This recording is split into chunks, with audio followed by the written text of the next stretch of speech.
അസ്സലാമു അലൈക്കും വറഹ്മത്തുള്ളാഹി വബറകാത്ത്.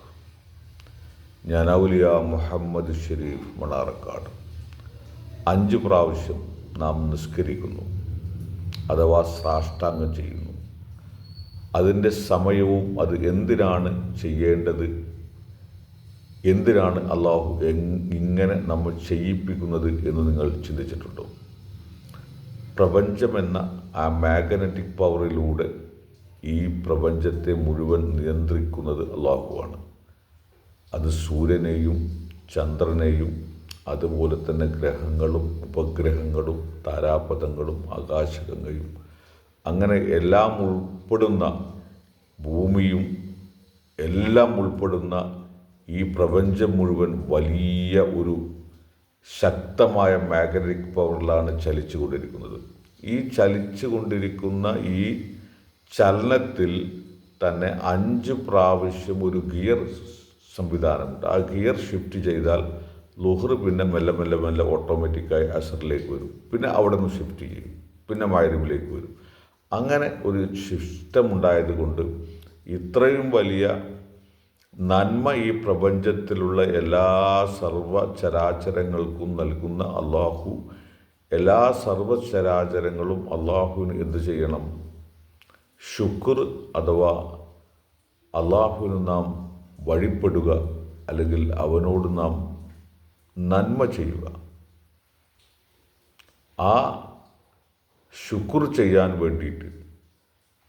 വേണ്ടിയാണ് ഈ 5 പ്രാവശ്യം ഈ ഗിയർ സിസ്റ്റം ഉള്ള സമയങ്ങളിൽ നമ്മോട് ആരാധനാകർമ്മമായി നിസ്കാരം കൽപ്പിക്കാനുള്ള കാരണം.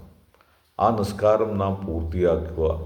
അപ്പോൾ അതിനിടയ്ക്ക് നമുക്ക് ബുദ്ധിമുട്ടും വിഷമങ്ങളോ പ്രതിസന്ധികളോ ഉണ്ടായിക്കഴിഞ്ഞാൽ ആ നിസ്കാരത്തെ നാം ജമ്മും കസ്റുമാക്കാം. ലുഹർ അസറിലേക്കാക്കാം, അസർ ലുഹറിലേക്കാക്കാം. അതുതന്നെ 4 റക്അത്തുള്ള നിസ്കാരത്തെ 2-2 അസറിലേക്കും, അതുപോലെ തന്നെ അസറിലെ 4 ഇങ്ങോട്ട് കൊണ്ടുവന്ന് ലുഹറിൻ്റെ കൂട്ടി 2-2 ഇങ്ങോട്ടും നിസ്കരിക്കാം. പിന്നെ ഖലാ എന്ന ഒരു സംവിധാനം ഇസ്ലാമിലില്ല. നമുക്ക് സൂര്യൻ ഉദിച്ചു കഴിഞ്ഞാൽ എന്തായി? സുബഹിയുടെ സമയം കഴിഞ്ഞു. അപ്പോൾ നാം ചെയ്യേണ്ടത്, ഇനി അഥവാ മറന്നു, അല്ലെങ്കിൽ നമുക്ക് കഴിഞ്ഞില്ല, അല്ലെങ്കിൽ ഉറക്കത്തിൽപ്പെട്ടു, അങ്ങനെ സംഭവിച്ചാൽ നാം ചെയ്യേണ്ടത് എപ്പോഴാണോ ഓർമ്മ വന്ന് ആ സമയത്ത് സുബഹി നിസ്കരിക്കുക. അത് ലുഹറിലേക്ക് നീട്ടി ഖലാ ആക്കിയിട്ട് നിസ്കരിക്കുക എന്ന സിസ്റ്റം ഇല്ല എന്നർത്ഥം. അതുപോലെ തന്നെ മഗ്‌രിബിൻ്റെ സമയം അതാത് സമയങ്ങളിൽ എല്ലാം എന്താണ് അഫ്ളലായ നിസ്കാരം, ശ്രേഷ്ഠമായ സമയം ആ ബാങ്ക് വിളിയുടെ തൊട്ടടുത്തുള്ള സമയം തന്നെയാണ്. എന്നാൽ മഗ്‌രിബ് സാധാരണ നാം ചെയ്യാറെന്താണ്? മഗ്‌രിബിൻ്റെ ആ ഒരു 10 മിനിറ്റ് ആ സൂര്യൻ ഒന്ന് അസ്തമിച്ച് ഇരുട്ടായി കഴിഞ്ഞാൽ പിന്നെ നാം ഖലാ ആണെന്ന് പറഞ്ഞ് ഇശ നിസ്കാരത്തോടു കൂടെയാണ് ഇത് ചെയ്യാറ്. അത് തെറ്റാണ്.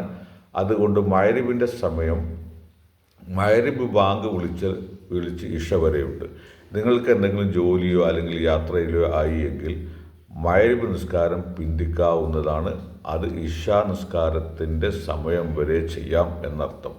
അതുകൊണ്ട് എല്ലാവരും അള്ളാഹുവെ വാഴ്ത്തുക, അവനെ ആരാധിക്കുക, അവനോട് നന്ദി പ്രകടിപ്പിക്കുക. ഇൻഷാ അല്ലാഹ് അള്ളാഹു ശരിയായ ദിശയിൽ നമ്മെ നയിക്കട്ടെ.